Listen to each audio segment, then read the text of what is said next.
আমাদের বর্তমান যুগের কিছু বাস্তব কথা। ১ নাম্বার, একটা সময় ছিল যখন ভাইয়ের জন্য মানুষ সম্পত্তি ছেড়ে দিত, কিন্তু এখন এক সময় যেখানে সম্পত্তির জন্য ভাইকে ছেড়ে দেয়। ছেড়ে দেওয়া তো অনেক দূরের কথা, আজকাল তো মেরেও দিচ্ছে।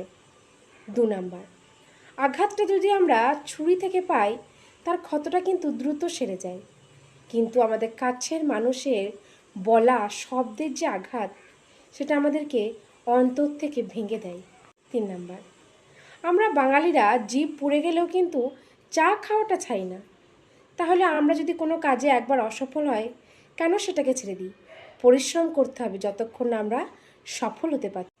৪ নাম্বার, কাউকে নিয়ে মজা করার আগে একবার ভেবে দেখবে সেই মানুষটার বর্তমান পরিস্থিতি নিয়ে কিন্তু আমরা জানি না। তাই কাউকে নিয়ে অযথা কোনো কারণ ছাড়া মজা না করাই ভালো। ৪ নাম্বার, যদি তুমি নিচে নেমে যাও তোমাকে কিন্তু তোলার লোক পাওয়া যাবে না, কিন্তু যদি তুমি আকাশে উঠতে থাকো তোমাকে টেনে নামানোর লোকের অভাব হবে না। কি বন্ধুরা, ঠিক বলছি তো?